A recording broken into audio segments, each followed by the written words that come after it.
Donc on va être ponctuel pour vous remercier de votre présence et puis pour vous remercier de votre intérêt pour Blaise Cendrars.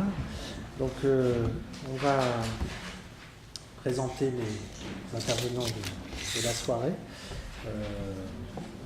Maurice Corcos, j'en dirai pas plus, professeur de pédopsychiatrie, responsable du département de psychiatrie infantologie juvénile de l'Institut Mutualisme Montsouris, et donc Alain Ferrand surtout, qui est ce soir, on va dire, celui qui va nous régaler, et donc qui va nous parler de Blaise Cendrars, et puis vous verrez, on essaiera ensuite de discuter, et bien sûr vos remarques et vos questions seront tout à fait bienvenues.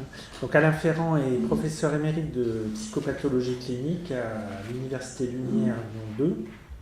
Il est psychanalyste et membre titulaire de la Société psychanalytique de Paris. Il a publié, entre autres, c'est ce sur quoi on sait que c'est important d'insister, parce que je suppose qu'il a publié beaucoup d'autres articles, mais un ouvrage chez Duno qui s'appelle Pulsion et liens d'emprise en 2001, plus récemment en 2009 avec Albert Ticom, c'est ça la prononciation, Honte, culpabilité et traumatisme.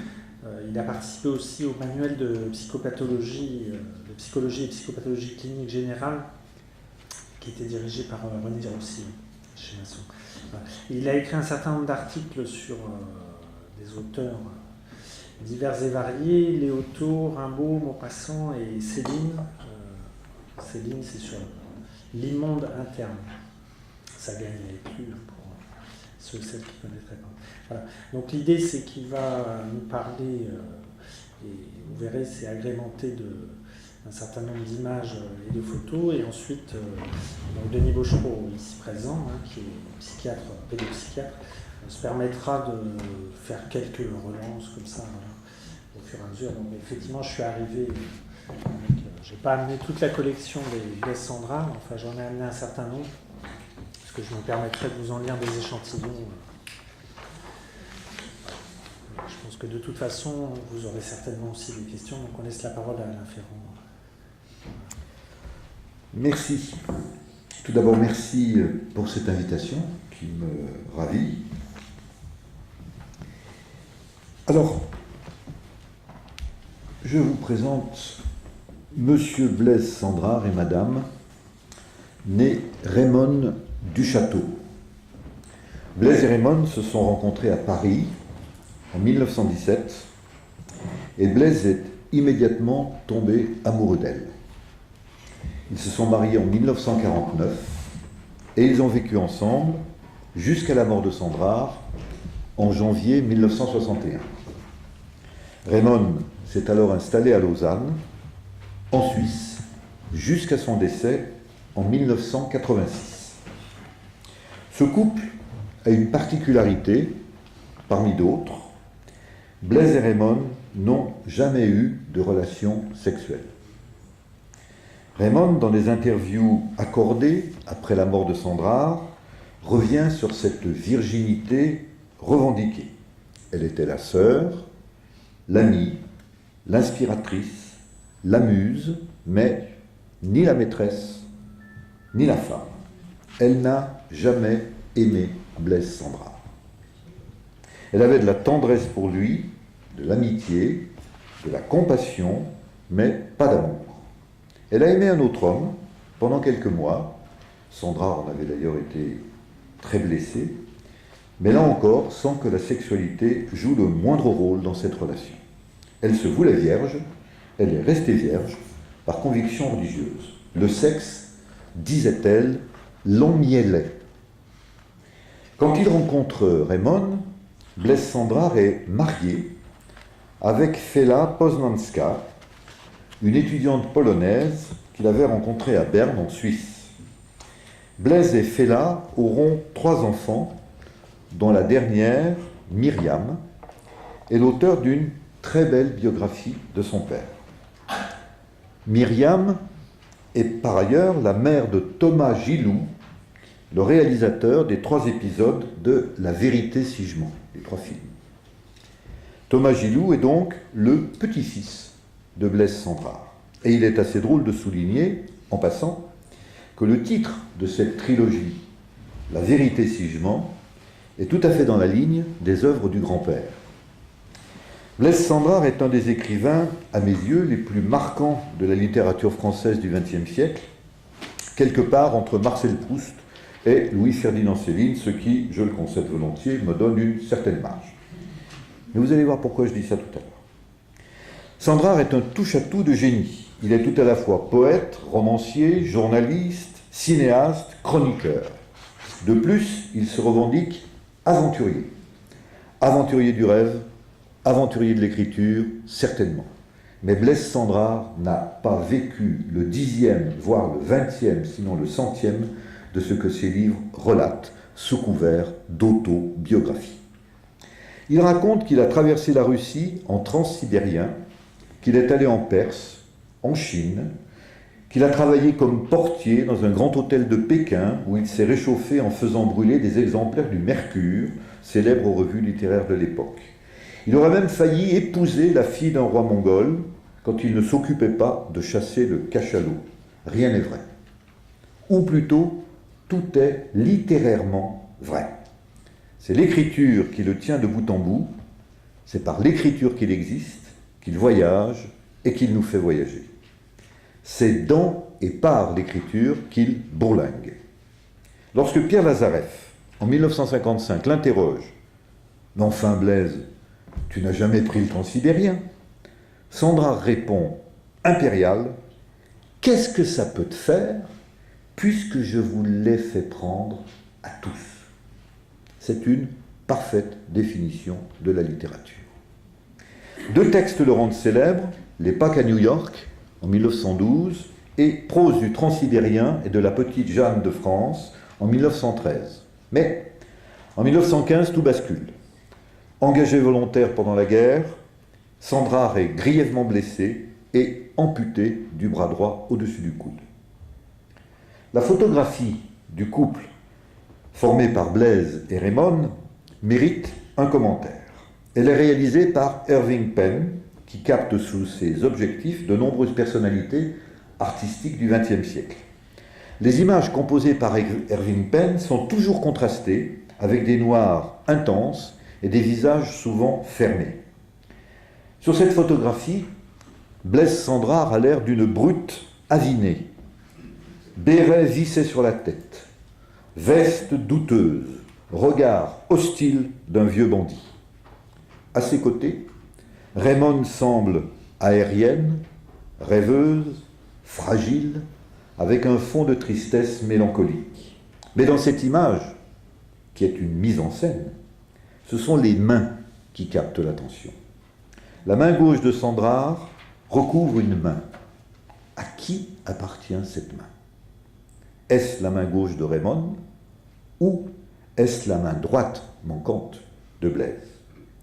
On peut suggérer que la main de Raymond remplace celle de Blaise, voire que Raymond tout entière est la main manquante et qu'elle incarne pour Blaise ce dont il a été privé. D'ailleurs, si vous regardez bien, mais je ne suis pas sûr que l'image soit suffisamment nette, le collier porté par Raymond ressemble à une main repliée. La passion est assurément du côté de Cendrars. Raymond n'a rien d'une passionnée, mais peut-être vit-elle la passion par Blaise interposé. Entre 1917, année de leur rencontre, et 1961, année de la mort de Cendrars, ils vivent 44 ans de compagnonnage pour l'une, d'amour pour l'autre. Comment peut-on vivre tant d'années sans lien solide et sans complémentarité profonde? Raymond est un idéal pour Blaise, un idéal d'autant plus puissant qu'il est intouchable et qu'il défend farouchement sa virginité. Blaise, pour Raymond, n'est pas seulement l'ami ou le frère. Il représente peut-être ce qu'elle est incapable de vivre. Identifiée à la Vierge, elle s'acoquine en toute innocence avec le démon Cendrars. En toute innocence, car si Blaise est un démon, c'est un démon blessé. Alors je proposerai quelques jalons biographiques en insistant sur les aspects les plus marquants de l'enfance et de la jeunesse de Sandrard. Raymond du Château est venu, au bon moment, incarner une fonction maternelle dont on peut faire l'hypothèse qu'elle a été, dès le départ, assez défaillante pour Sandrard. J'essaierai d'éclairer un petit peu cette relation exceptionnelle, sa nature, sa durée, en partant de l'idée que Raymond est le port d'attache, le centre de gravité essentiel, vital, qui permet à Sandrard de bourlinguer, de nous faire bourlinguer, sans se perdre, sans nous perdre, et surtout, sans devenir fou. J'aborderai ensuite les enjeux de cette bourlingue en écriture sous l'angle de la narration.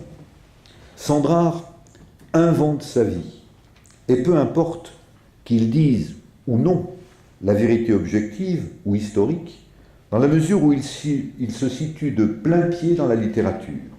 L'essentiel est dans le récit, dans cette construction d'une histoire plurielle et chatoyante. C'est une forme de travail psychanalytique, centrée sur la construction de soi. Nous verrons que ce travail de narration, cette bourlingue d'écriture qui façonne et structure le moi, suppose une matrice, un espace suffisamment protégé au sein duquel l'invention de soi peut déployer toutes ses richesses. Car si Sandrard prend beaucoup de liberté avec la vérité objective ou historique, il atteint à coup sûr ce qu'on pourrait appeler une vérité psychique, pas seulement la sienne, mais celle de chaque lecteur. Alors, premier temps, Frédéric Sauzer devient Blaise Sandrard. Blaise Sandrard est né en septembre 1887 à la Chaux-de-Fonds, dans le canton de Neuchâtel, en Suisse. Il s'appelle Frédéric Sauzer. Un mois après, dans la même ville, naît Charles-Édouard Jeanneret-Gris, plus connu sous le nom de Le Corbusier. Et Le Corbusier et Sandrard, aussi bizarre que cela puisse paraître, ne se rencontreront que bien des années plus tard, lorsqu'ils seront célèbres l'un et l'autre. Frédéric Sauzer est le troisième enfant d'une fratrie de 3. Il a une sœur aînée, Marie et Lisa, qui s'éloignent rapidement de la famille en se mariant. Il a également un frère, Georges, qui devient un célèbre professeur de droit à l'université de Genève. Le lien entre les deux frères sera toujours très étroit. C'est grâce à la correspondance qui a été retrouvée il y a un certain nombre d'années que nombre d'aspects de la biographie de Sandrard ont pu être éclairés. Le père de Frédéric Sauzer se veut homme d'affaires et inventeur, mais la plupart de ses tentatives tournent mal. On peut bien sûr repérer une identification de Frédéric au caractère fantasque de son père, à travers l'imaginaire flamboyant que l'écrivain va déployer tout au long de son œuvre. Le grand-père maternel, lui, est un respectable bourgeois de la Chaux-de-Fonds qui prend vite la mesure de son gendre et ne lui vient en aide, avec parcimonie, que par amour de sa fille. Il méprise un peu, voire beaucoup, ce gendre qui est à ses yeux instable et indigne. Par contre, il semble qu'il s'entend fort bien avec son petit-fils Frédéric. La mère de Frédéric est triste, dépressive, sans doute lassée par les frasques d'un mari qui embarque sa famille dans des entreprises aussi calamiteuses les unes que les autres. La naissance de Frédéric tombe mal. Il n'est pas attendu par sa mère, qui a déjà la charge des enfants, et de son mari. Madame Sauzer confectionne des herbiers. Elle rêve. Et elle néglige un peu ce petit Frédéric qui, d'emblée, s'avère pénible. Il pleure tout le temps. Plus tard, il présente des accès de rage et il se rebelle, à l'inverse du frère aîné qui est, lui, décrit comme docile. Et Blaise Sandrard parle de ces crises comme des prémices de son tempérament aventurier. Il ne reste jamais en place. En plus des troubles de l'humeur et du comportement, le petit Frédéric Sauzer souffre de terreurs nocturnes, de cauchemars, dont certains, d'après les récits ultérieurs qu'il faut toutefois prendre avec beaucoup de prudence, sont proches de véritables hallucinations. Deux choses cependant calment le petit Frédéric. lorsque sa mère lit des histoires et lorsqu'elle joue du piano. Toute sa vie, Sandra va dévorer des livres, trouvés chez les bouquinistes sur les berges de la Seine à Paris, empruntés dans les bibliothèques et parfois tout simplement volés. Et Sandra sera un formidable conteur d'histoires. La famille quitte la Chaux-de-Fonds et elle suit le père à Naples, en Italie, où il imagine faire de florissantes affaires qui assez rapidement tournent mal. La famille part ensuite à Bâle, en Allemagne. Frédéric, mauvais élève, caractère difficile, est inscrit dans un collège dont la sévérité a fait la réputation. Il fut et il gardera toute sa vie un fond de rancune contre les Allemands. En 1900, la famille se rend à l'exposition universelle de Paris. Et c'est là que Frédéric, à 13 ans, pour la seule et unique fois de sa vie, entre dans un wagon du Transsibérien. La famille s'installe finalement à Neuchâtel. Frédéric était inscrit à l'école de commerce, mais il s'ennuie. Il va s'ennuyer comme ça pendant quelques années. Et puis à 16 ans, il veut bouger. Après une violente altercation avec son père, on décide de l'envoyer en apprentissage d'horlogerie chez un compatriote du père, Henri Lebas, qui est installé à Saint-Pétersbourg, en Russie. Nous sommes en 1904. Frédéric Sauzer a 17 ans. Il prend le train seul et il débarque à Moscou, où il va suivre un stage de 3 mois.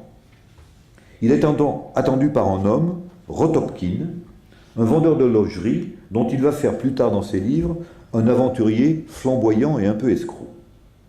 À cette époque, la Russie est en guerre contre le Japon et Frédéric à Moscou découvre les soldats blessés qui errent dans les rues. Il découvre la misère, le désarroi, la détresse des hommes. Arrivé à Saint-Pétersbourg en 1905, il se met immédiatement au travail. Son employeur est un horloger suisse, sévère et pointilleux. Peu après son arrivée, c'est le dimanche sanglant, le dimanche rouge, qui donne le départ de ce qui sera plus tard la Révolution. Un rassemblement pacifique et violemment réprimé par l'armée tsariste qui tire sur les manifestants en faisant des dizaines de morts. Les horaires imposés par le patron sont stricts et Frédéric utilise ses rares moments de loisirs pour fréquenter la bibliothèque impériale où il dévore des livres. Il joue au football et contrairement à ce qu'il a raconté plus tard, ce n'est pas lui qui a créé l'équipe de foot de Saint-Pétersbourg. Et il fréquente les cafés où il noue de nombreux contacts. Et il commence à écrire. Il passe au total 2 ans à Saint-Pétersbourg, entre 1905 et 1907. À la fin du séjour, Frédéric fait la connaissance d'une jeune fille, Hélène, dont il tombe amoureux. Lorsqu'il rentre à Neuchâtel, parce que la relation avec son employeur se dégrade, il promet à Hélène de revenir. Frédéric et Hélène échangent alors de nombreuses lettres. Et puis, un accident tragique bouscule tous les projets. Un soir, Hélène renverse une lampe à pétrole sur ses vêtements qui prennent immédiatement feu. Elle ne survit pas à ses blessures et on ne sait pas. Les hypothèses ont pu être avancées. On ne sait pas s'il s'agit d'un accident ou d'un suicide. On ne sait pas trop comment les choses ont pu se produire. En tout cas, Hélène va apparaître dans l'œuvre de Sandra à travers le personnage de la petite fille Elena, la petite fille de Naples, qu'il met en scène dans Bourlinguer. Ce drame affecte d'autant plus Frédéric que son retour à Neuchâtel est difficile. Sa mère est de plus en plus prisonnière de sa dépression et son père s'est mis à boire. La mère de Frédéric meurt en 1908. En quelques mois donc, Frédéric perd 2 personnes proches, Hélène et sa mère. Il s'installe à Berne, après une nouvelle violente dispute avec son père, et il se plonge dans l'écriture. C'est là qu'il rédige ses premiers poèmes, qui, je crois, ont été retrouvés récemment. À Berne, il entame de façon relâchée des études de médecine, puis de lettres, puis d'histoire. En 1910, il rencontre Fela Poznanska, dont il tombe amoureux, et il part s'installer à Paris avec le projet plutôt vague de s'inscrire à la Sorbonne. Il s'occupe de traduction, parce qu'il parle l'allemand, le russe, l'anglais, le français. Fella s'installe avec lui à Paris, puis elle va partir à New York en 1911, travailler comme traductrice. Frédéric la rejoint durant quelques semaines en 1912, et au cours d'une nuit d'insomnie, il commence à écrire Les Pâques à New York. À son retour, il s'installe à Paris, il termine le texte, et il choisit son nom d'écrivain, Blaise Cendrars. Il justifie le nom Cendrars par l'idée du phénix qui renaît de ses cendres. Mais il ne dit rien sur Blaise. Certains biographes jouent sur la dissonance entre Blaise et Braise, ce qui, à mon avis, est un peu tiré par les cheveux.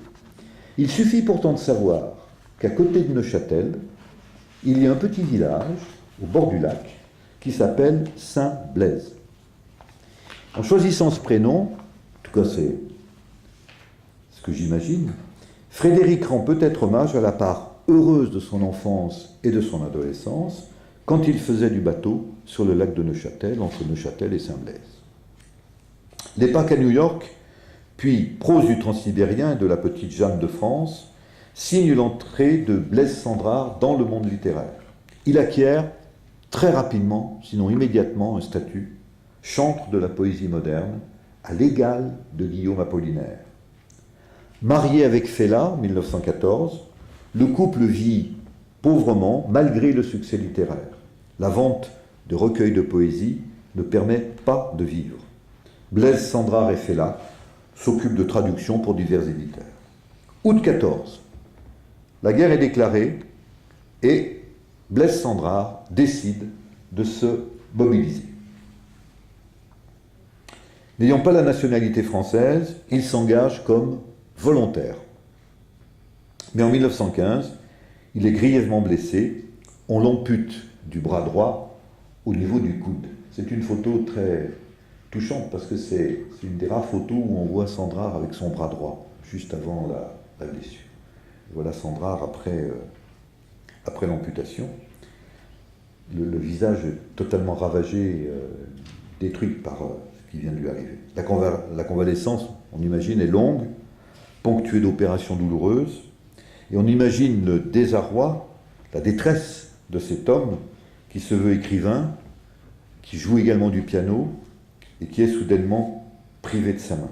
Alors il va apprendre à écrire de la main gauche, et plus tard, il va passer des nuits entières à taper ses textes sur sa machine à écrire d'une seule main. En 1917, la République reconnaissante lui accorde la nationalité française en récompense de son héroïsme au combat. C'est un auteur tombé dans l'oubli, mais adulé au début du XXe siècle, Rémy de Gourmont, qui est à l'origine, en partie, de la vocation littéraire de Frédéric Sauzer, devenu Blaise Cendrars. Cendrars découvre l'œuvre de Rémy de Gourmont à Berne, alors qu'il est plongé dans le double deuil d'Hélène et de sa mère. Et toute sa vie, il sera capable de réciter des passages entiers de Rémy de Gourmont. Proche de Guillaume Apollinaire, Blaise Cendrars occupe rapidement une place importante dans les milieux artistiques parisiens entre Montparnasse et Montmartre. Sonia et Robert Delaunay le soutiennent financièrement. Sonia Delaunay illustre ses premières publications, c'est Le Transsibérien et la petite Jeanne de France. Il se lie d'amitié avec Amedeo Modigliani, qui va signer quelques portraits, dont celui-ci de Blaise Cendrars. Il devient également l'ami de Fernand Léger, et Fernand Léger aura avec Blaise Cendrars une amitié qui durera jusqu'à sa mort, jusqu'à la mort de Fernand Léger, à la fin des années 50. Léger illustre également souvent les bouquins de Cendrars. Et il est enfin très lié au peintre Francis Picabia. Cendrars, il faut le dire, cultive savamment sa part de mystère. Il se définit comme voyageur, comme homme du monde au sens littéral du terme, et très régulièrement, il s'éclipse. On le croit à l'autre bout du monde, en Perse, en Chine, alors qu'il s'isole dans une petite ferme de Seine-et-Oise pour écrire. Dès sa rencontre avec Raymond en 1917, Sandrard éloigne Fella et les enfants de Paris. La famille lui pèse, il a besoin de se sentir libre. Alors il va envoyer de rares mandats à Fella, qui, elle, va nourrir la famille.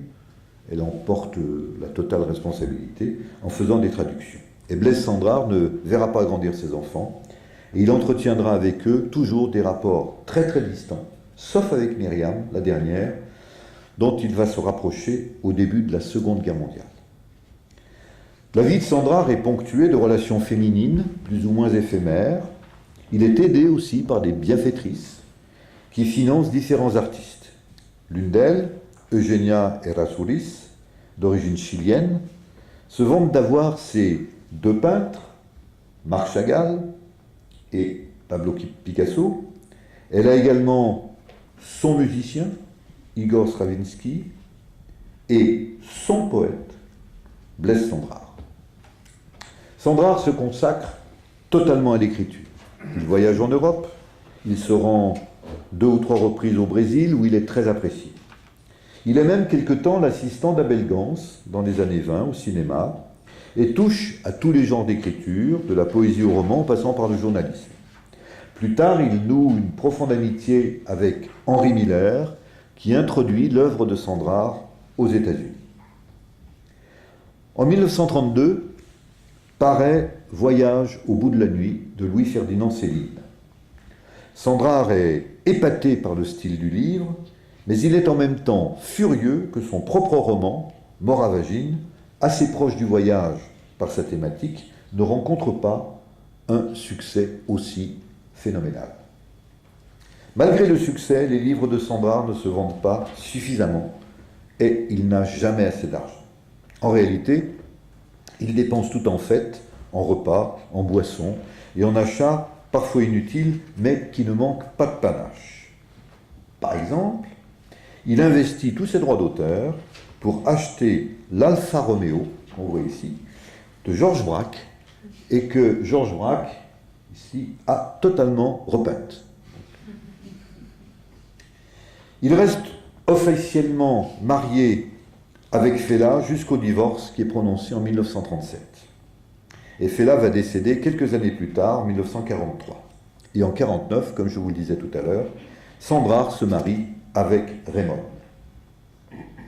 Le petit chien s'appelle Wagon-Lit, évidemment. En 1956, puis en 1958, Sandrard est victime d'accidents vasculaires cérébraux qui ne lui permettent plus d'écrire. En 1959, il se convertit à la religion catholique pour se marier religieusement avec Raymond. Alors, comment comprendre ce besoin incessant de partir, d'être en mouvement et d'écrire? Alors, 3 contextes spécifiques émergent de ce résumé rapide. Tout d'abord, il faut mentionner les circonstances liées à l'enfance. La mère de Sandrard est une femme qu'on dirait neurasthénique, malheureuse auprès d'un mari fantasque qui ne cesse de bouger, mais c'est aussi une musicienne, une pianiste, qui raconte des histoires, qui font rêver et qui calment le petit Frédéric. Ensuite, il faut souligner l'importance de la guerre de 14-18 qui déchire l'Europe et qui va mutiler le corps de Sandrard. La rage d'écriture en sera décuplée comme le besoin de se saisir du monde. Enfin, il y a la rencontre avec Raymond 2 ans après les blessures. Raymond occupe une double fonction. Elle est une mère, elle est une main. Mais Raymond est inséparable elle-même de sa propre mère, que Sandrard baptise « maman ternelle », et avec laquelle il noue une vraie complicité. C'est maman ternelle qui pousse sa fille vers Sandrard, qui l'apaise lorsqu'elle n'a pas envie de le voir, parce que ça l'emmielle. C'est maman ternelle encore qui aide concrètement Sandrard, et met à sa disposition, par exemple, le petit appartement qu'elle possède à Aix-en-Provence et où il se réfugie pendant la guerre. Alors j'explore rapidement ces trois contextes. Contexte familial d'abord. Les éléments biographiques dont nous disposons, en plus de ce que Sandrard écrit, et qui est toujours traversé par l'exigence littéraire de la transposition, proviennent soit de sa fille Myriam, soit de la correspondance avec son frère. La mère de Blaise Sandrard est donc décrite comme assez neurasthénique, plongée dans la confection d'herbiers, et elle n'accorde probablement pas au petit dernier toute l'attention nécessaire. Sandrard, je le disais, est un enfant difficile, dont le comportement alterne entre des moments de rage et des moments de repli, où il se coupe de son entourage. Les seuls liens apaisants qu'il va nouer avec sa mère sont liés à la musique, quand elle joue du piano, et aux histoires qu'elle lui lit. Sandrard en parle toujours comme d'intenses moments de bonheur. Le reste du temps, il est plutôt livré à lui-même. Il apprend à jouer du piano, mais l'amputation du bras droit lui fermera définitivement cet accès à l'univers maternel. Resteront alors les histoires, les contes, les mythes, et cette façon toute particulière de Sandrard d'embarquer le lecteur ou l'auditeur et de le faire rêver. Si vous avez l'occasion d'aller sur les sites, sur Google, vous tapez Sandrard et puis vous aurez des images avec le son, la voix de Sandrard est étonnante. Elle est en contraste complet avec son physique. Blaise Sandrard a une voix d'enfant, au perché, alors qu'on s'attendrait plutôt avec sa carrure, avec sa tête, à une voix assez grave, assez mâle, pas du tout. Alors un accent suisse un peu neuchâtelois, et puis une voix très au perché. Alors on pourrait formuler l'hypothèse que Sandrard cherche, par la médiation de l'écriture et des histoires qu'il invente, à entrer en contact avec sa mère, à la réveiller, à l'animer, un peu sur le mode du nourrisson qui devient thérapeute d'une mère dépressive. Il s'agit de raconter des histoires pour rejoindre la mère dans ses rêveries, pour la faire vivre et la sortir de la neurasthénie.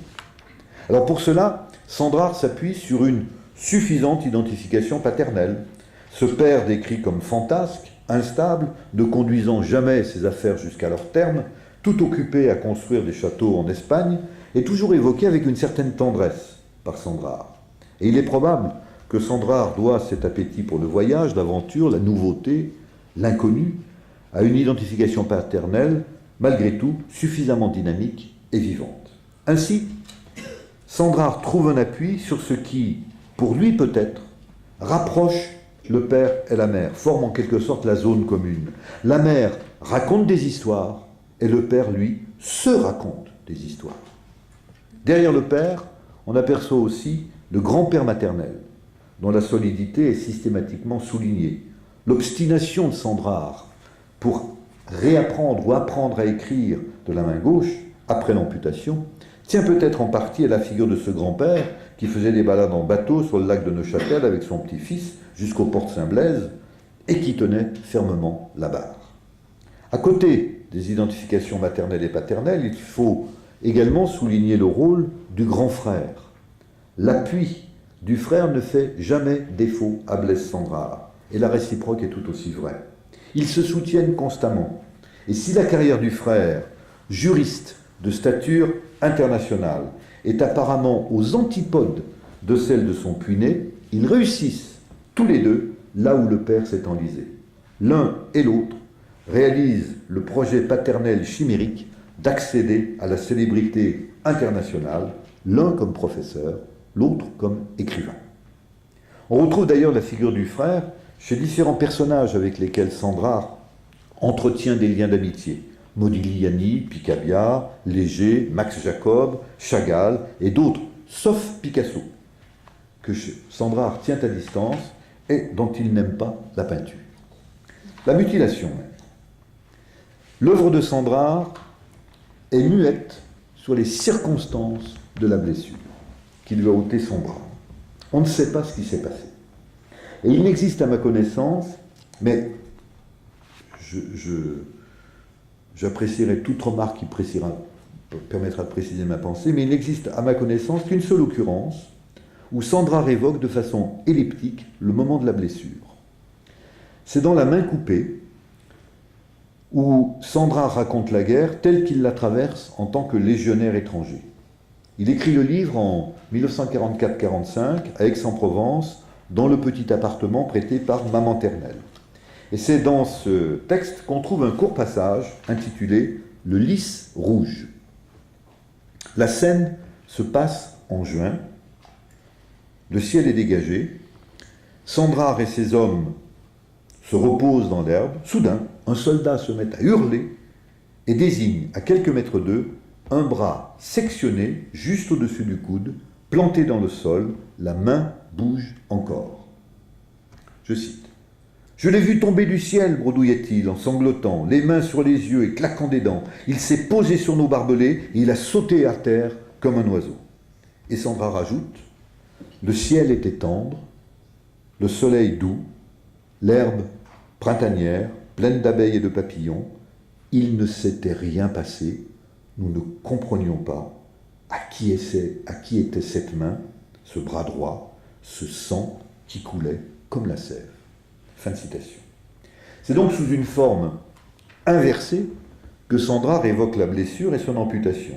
La main fait retour, elle tombe du ciel, et on ne peut qu'être frappé par la dimension presque hallucinatoire du récit. Pas d'avion dans le ciel, pas d'explosion proche ou lointaine. La guerre est comme suspendue. Alors, soudainement, un bras tombe de nulle part. C'est le seul moment, à ma connaissance, où Sandrard décrit le choc traumatique. Rien ne le prédispose à ce qui va se passer. Tout est calme et, brutalement, tout bascule. Le sujet ne comprend pas ce qui se passe, il ne sait pas à qui appartient ce bras arraché et qui saigne. Il ne s'était rien passé, écrit-il. Comme si la force du déni l'emportait un court instant sur la réalité effrayante. Sandrard, on le sait, souffrira toute sa vie du syndrome du membre fantôme. Il aura toujours mal à ce bras perdu. Et il aura une phrase répétitive, la main amie. C'est-à-dire qu'il aura toujours, quand il envoie un bouquin ou quand il a des gens à qui il a envie d'envoyer de la tendresse, il parle de la main amie. Mais c'est aussi une dimension beaucoup plus actuelle que Sandrard évoque dans ce texte et dans ce retour traumatique. Car au moment où il écrit ce livre, en 1944, son fils aîné vient de mourir dans un accident d'avion. Pilote de chasse, le fils aîné de Sandrard combat les Allemands, mais au cours d'un vol d'entraînement, il percute un autre avion et se tue. Alors ce bras qui tombe du ciel est aussi une évocation du fils qui s'écrase aux commandes de son avion, ce fils aîné avec lequel il ne parvenait pas à parler. La perte traumatique de ce fils est sans doute une des raisons qui va expliquer le rapprochement avec sa fille, Myriam, son dernier enfant. Troisième contexte, ce que j'appelle le paradoxe passionnel. Un des paradoxes de la littérature de Sandrard est de se revendiquer ouverte sur le monde dans une bourlingue incessante, tout en étant chaque fois initié à partir d'un minuscule espace, petite ferme de Seine-et-Oise, la petite maison d'Aix-en-Provence, etc.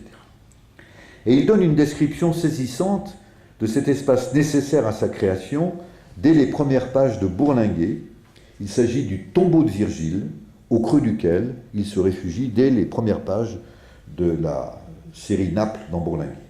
Alors je cite, c'est un passage un petit peu long, je vous prie de m'en excuser, mais ça vaut le coup de l'entendre. « Si je me mets à courir à ce tournant du chemin, c'est que je cours à la rencontre de mon enfance. Une petite fille. Au bout du chemin, je vois une porte bâtarde qui tient encore debout. C'est la porte de mon paradis. Il suffit de mouvoir un bout de planche du ventail qui pivote sur un clou à grosse tête, de glisser la main dans la fente ainsi obtenue, d'atteindre le verrou à l'intérieur, de le faire glisser d'un effort du doigt en se tortillant et en se démanchant le poignet, de pousser du genou, et la vieille porte cède, tourne sur ses gonds, grince, on peut entrer. C'est toujours la même chose. Un choc. Cigales étourdissantes, chaleur, chêne vert et lentisque. Clairière aromatique, silence soudain, solitude, présence physique de la solitude comme une énigme. Deuil, asparagus, herbe rare. Qui te regarde? Helena et moi étions chaque fois saisis de cette présence que l'on devinait. Nous restions plantés là, hésitants, sur le seuil. On n'osait pas entrer, franchir le pas. Je tenais la petite fille par la main, le cœur battait. Immédiatement, je me mets à l'ouvrage. Je fouisse, je creuse, je fais mon trou, je me couche dedans, je m'allonge sur le dos. Et voici que mon œil, distrait par la mélancolie, et qui erre dans le clos comme pour mieux rassembler ma peine, partout éparse, s'arrête sur une planchette, clouée à même le tronc d'un grand pin parasol universellement connu. Elle porte cette inscription au pochoir, « Tombeau de Virgile, à vendre ». Pour moi, il s'agit moins du tombeau de Virgile que du paradis de mon enfance. Et peut-on racheter le paradis et en payant l'entrée, retrouver son innocence? Fin de citation. C'est donc du fond de ces espaces matriciels que Sandrard s'ouvre au monde et nous ouvre au monde. Dans Prose du Transsibérien, de la petite Jeanne de France, il traverse la Russie, de Moscou à Vladivostok, mais il invente le voyage dans une soupente minuscule qu'il occupe avec Féla, rue Saint-Jacques, à Paris. Alors attendons-nous quelques instants sur la redécouverte du tombeau de Virgile, cet espace mythique de l'enfance. On remarque d'abord l'idée d'effort. Il faut que le corps s'engage, force, il faut que le poignet se démanche. Toute la dimension du travail de l'écriture, au sens le plus physique du terme, est présente dans ce court passage. Et on ne peut pas, évidemment, ne pas songer aux efforts que Sandrard a dû et doit encore fournir pour écrire de la main gauche. Il faut également souligner la dimension sexuelle du texte, le mouvement de pénétration qui s'achève par un choc qu'on peut, sans trop forcer le texte, entendre comme un orgasme. Mais au-delà de cette dimension sexuelle, c'est encore autre chose qui se profile. Il s'agit d'entrer dans la tête de l'autre, dans le monde psychique de l'autre. Et je fais l'hypothèse que cet autre, c'est la mère de Sandrard, difficile à rejoindre, difficile à animer, qui sort rarement de sa neurasthénie et de ses herbiers. D'ailleurs, l'espace décrit par Sandrard est rempli de végétation. Cet espace psychique maternel que Sandrard tente de forcer et au sein duquel il essaye de trouver sa place, de creuser son trou, c'est aussi un tombeau. Et c'est ici que la petite Helena sera tuée d'un coup de fusil accidentel. Mais on peut proposer une hypothèse complémentaire. Les éléments biographiques à notre disposition, en tout cas à ma disposition, ne permettent pas d'étayer l'hypothèse d'un noyau mélancolique chez la mère, lié à un deuil encrypté. Mais cette conjonction du tombeau, du lieu de la mort d'Helena, pourrait aller en ce sens. Quelle innocence, quel meurtre, quelle mort d'enfant s'agit-il de racheter? Qu'est-ce qui est comme ça, logé, encrypté, pourrait-on dire, dans la psyché maternelle, avec quoi Sandrard essaye d'entrer en contact? Alors c'est ainsi une constante dans la vie de Sandrard. Apparemment, il bouge tout le temps, il fait savoir qu'il arpente le monde, mais il est toujours rassemblé, j'allais dire confiné, dans une sorte de terrier. C'est en apparence un homme du monde, mais c'est aussi, voire surtout, l'homme d'un univers étroit. Tombeau de Virgile, l'angle que fait le piano avec le mur pendant que la mère joue, les replis de sa robe quand elle lit une histoire, et longtemps après, bien entendu, le petit monde de Raymond. Raymond, a priori, est étrangère à l'univers Sandrard. En 1917, c'est une jeune comédienne qui plus tard va rejoindre la troupe de Louis Jouvet. Elle vit chez sa mère, en relation étroite avec elle, et elle fuit les hommes. C'est probablement, et paradoxalement a priori, ce qui séduit Sandrard. C'est ce qui va le tenir jusqu'à son dernier texte, publié en 1956, Emmène-moi au bout du monde, et dans lequel il se livre, on va le voir, à un massacre en règle. On peut imaginer une certaine continuité, bien sûr, entre la mère de Sandrard, Hélène de Saint-Pétersbourg et Raymond. De ce point de vue, c'est l'inaccessibilité sexuelle de Raymond qui forme le fil rouge.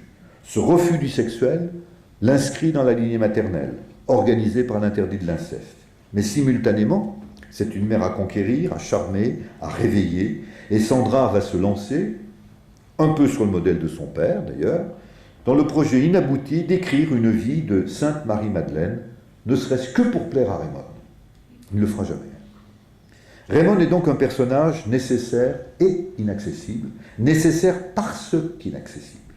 En ce sens, Raymond est un double de la mère, dépressive, intouchable, inapprochable. Cette distance infranchissable emprisonne Sandrard et l'aiguillonne. La passion se loge ici, dans l'emprise réciproque qu'ils construisent, dans le creux de cet amour impossible, dans la tourmente d'un sexuel exclu qui les arrime paradoxalement l'un à l'autre. Lui, comme un démon blessé en espoir de rédemption, et elle, comme une vierge maquée par le diable. La figure maternelle se distribue entre Raymond et sa mère, sur un mode économiquement élaboré, car si le mot « maman-ternelle » forgé par Sandrard pour qualifier la mère de Raymond fait entendre le « maman » de l'enfant et la figure maternelle, il suggère aussi l'éternel, l'intemporanéité du lien et l'amante, la mère comme amante éternelle.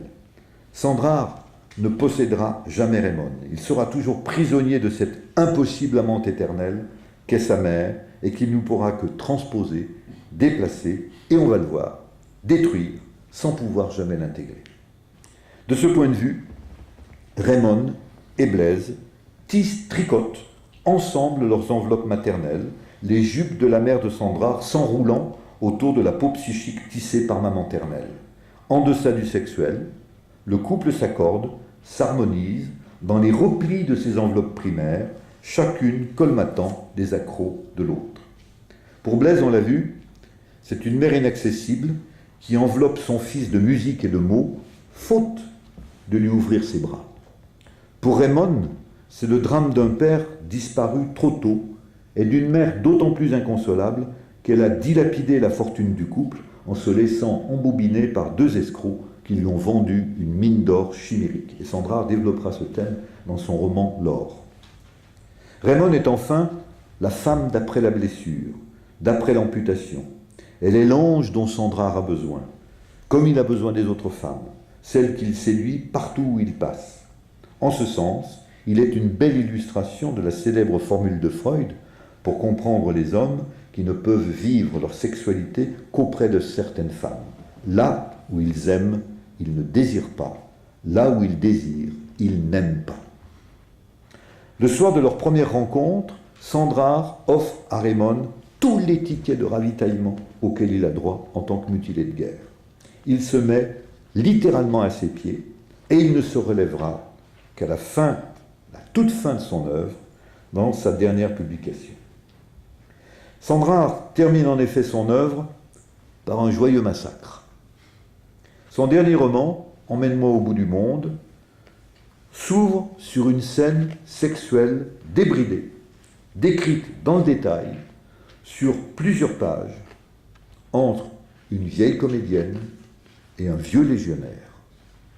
Le légionnaire est entier, la force de ses bras terrasse la vieille comédienne qui succombe sexuellement et en redemande. Après cet apocalypse sexuel littéraire, publié en 1956, Sandrard n'écrit plus. Il a réalisé le rêve né de la première rencontre avec Raymond en 1917. La passion se consume en un feu d'artifice pulsionnel et littéraire de quelques dizaines de pages, dont, à ma connaissance, on ne trouve l'équivalent nulle part dans toute l'œuvre. Il ne lui reste plus qu'à se convertir au catholicisme pour épouser religieusement Raymond et puis laisser les accidents vasculaires cérébraux l'éloigner du monde. Il a tout de même le sourire quand André Malraux, ministre de la Culture, vient lui remettre à domicile des insignes de grand officier de la Légion d'honneur. Un ministre à domicile, son père n'aurait jamais imaginé pareille apothéose.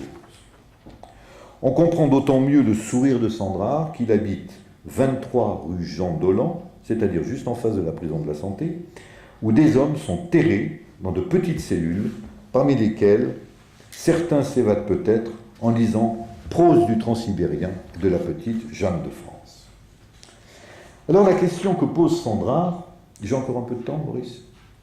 La question que pose Sandrard, c'est la place de la narrativité. Alors vous le savez peut-être, il y a un livre qui a été publié en 1978 de Serge Widerman qui s'appelle « Construction de l'espace analytique » et qui a soulevé de nombreuses discussions, voire des critiques virulentes au sein des associations de psychanalystes.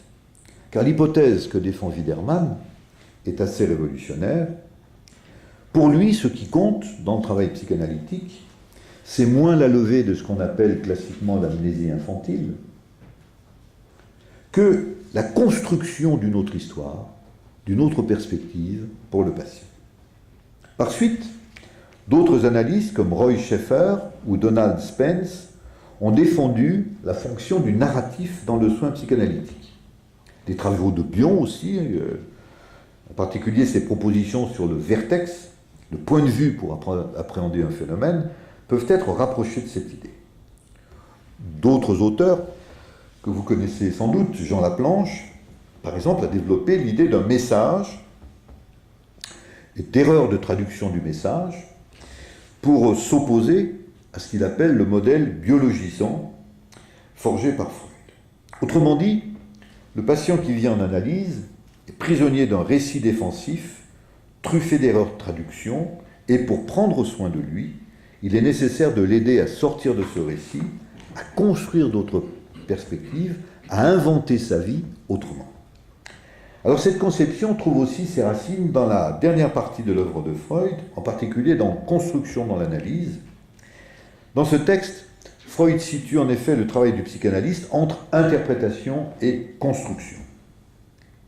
Lorsque, dit-il, l'amnésie infantile est impossible à lever, la construction alors prend le relais de l'interprétation et vient compléter l'édifice. Et ce qui est remarquable, c'est que cette construction produite par le psychanalyste peut produire les mêmes effets mutatifs qu'une interprétation, d'autant plus qu'elle peut être suivie d'un court moment hallucinatoire qui vient confirmer en quelque sorte la justesse de l'interprétation proposée. Alors, la difficulté, le problème auquel se heurte la perspective narratologique tient évidemment à la problématique de ce qu'on pourrait appeler la vérité. Qu'est-ce qui garantit que le récit produit par un patient est juste? Widerman, comme Schaeffer, évoque l'idée de cohérence comme élément d'authenticité du récit. À quoi on peut rétorquer, bien sûr, que le récit du paranoïaque est parfaitement cohérent. Le narratif se heurte donc à une forme d'aporie, mais cela ne conduit pas pour autant à en annuler les éléments essentiels soulevés. On pourrait dire que le travail analytique, l'évolution du travail analytique, ou que tout travail analytique comporte au fond trois volets. Le premier volet, ce serait le volet cathartique, quelque chose des affects enquistés, enfouis, doit pouvoir s'exprimer, donc une libération par catharsis, expression de l'affect. Le deuxième volet, ou le deuxième temps de l'histoire analytique, c'est ce qui soigne, c'est le sens, c'est donner du sens, c'est donc l'interprétation. Et puis le troisième volet, ou le troisième temps, ce qui est soignant, c'est de permettre au patient de vivre ce qu'il n'a jamais eu l'occasion de vivre, d'éprouver ce qu'il n'a jamais eu l'occasion d'éprouver. Et donc, la perspective narratologique, qui est ouverte globalement depuis la publication du livre de Serge Widerman, est intéressante parce qu'elle s'inscrit précisément dans ce troisième temps, ce troisième volet, c'est-à-dire inventer sa vie, construire sa propre histoire, réinventer sa propre histoire. Eh bien, Sandrard pose la question de la narrativité dans toute sa profondeur. Alors, on peut évidemment en dire autant de n'importe quel romancier, mais la spécificité de Sandrard tient au fait qu'il revendique la dimension authentiquement autobiographique de sa fiction littéraire. Lorsqu'on l'écoute parler, et vous aurez, si vous allez sur le site, enfin sur les traces radiophoniques des interviews de Sandrard, ou quand on le voit à la télé, enfin, se promener pour retrouver les traces de Modigliani, etc. Lorsqu'on l'écoute parler de ses aventures en Chine, en Perse, où il n'a jamais mis les pieds, on peut se demander s'il n'est pas complètement mythomane. Mais ce premier mouvement est très vite balayé par un constat autrement plus profond. Sandrard n'existe pas en dehors de la fiction littéraire. Son corps, sa vie psychique, ce sont ses livres. C'est pour cela que je le situais, en commençant, entre Proust et Céline. C'est-à-dire qu'on a la même démarche ici, profondément, de vivre, d'exister, de se tenir soi-même par le livre. La lecture de Sandrard nous saisit par ce mouvement de construction, d'invention de soi qui échappe aux critères du vrai. Car ce processus, non seulement est intensifié par les traumatismes subis pendant les deux guerres, perte du bras, puis perte du fils, mais il est aussi présent dès le début de la vie de Sandrard. Mon hypothèse, discutable bien entendu, est que Sandrard échappe à la folie, et plus précisément à l'effondrement de son monde interne, insuffisamment structuré auprès d'une mère probablement hantée par un noyau mélancolique, et d'un père qu'on dirait aujourd'hui probablement bipolaire. C'est à la mode en ce moment. Si le frère aîné, lui, parce que je pense que tous les deux ont été profondément blessés, la sœur est partie très vite. Mais si le frère aîné s'est fabriqué une armature de droit, de règles, Sandrard, lui, s'est construit une armature de mots. C'est ça qui les fait tenir, l'un et l'autre. Alors je voudrais conclure sur une petite anecdote. Il y a quelque temps, j'évoque pour la première fois Sandrard avec un de mes meilleurs amis. Et il se trouble, il part dans sa bibliothèque, et il ramène un petit volume, la première édition des poèmes de Sandrard chez Segers. Et il me raconte un épisode de sa vie que je connaissais en partie, mais je ne connaissais pas le rôle que Sandrard avait joué dans cette affaire-là. Adolescent, alors qu'il était en conflit très violent avec sa famille, mon ami découvre un jour ce volume de Sandrard dans la bibliothèque de son père. Il le vole, il le lit, plutôt, il le dévore. Pas qu'à New York, proche du transsibérien de la petite Jeanne de France, le décide, il faut qu'il parte. Il n'a rien en poche, mais il se lance dans un long périple qui va le conduire en Afrique, en Mauritanie. Et là, il va se mettre à faire du Sandrard. Il emprunte l'immense train de minerais qui part du port de Nouadhibou jusqu'au centre du pays, à Zouérat. Et il est sauvé par d'autres clandestins qui lui cèdent une couverture afin de le protéger des nuits glaciales et du soleil brûlant, au fond des immenses wagons d'acier, vides. Et il va mettre des semaines à se débarrasser des centaines de pointes de limaille de fer incrustées dans sa peau. Et on ne serait évidemment pas surpris de lire un tel épisode dans Moravagine, dans l'Or ou dans Bourlinguer. Alors, si Blaise Sandrard n'a pas réalisé le 10e des voyages qu'il raconte, cela n'a strictement aucune importance. Il nous fait bourlinguer, c'est-à-dire partir, quitter un univers étouffant pour respirer le grand air. Il nous fait passionnément voyager. Du fond de son terrier, angle du piano, repli des jupes de la mer, tombeau de Virgile, sous-pente de la rue Saint-Jacques, ferme de Seine-et-Oise, petit appartement d'Aix-en-Provence, il ouvre le monde, et pour certains, dont mon ami, il rend son appropriation et sa transformation non seulement possible, mais passionnément vivante. Et en partie grâce à Sandrard, mon ami est devenu bourlingueur psychiste, c'est-à-dire psychanalyste. Merci.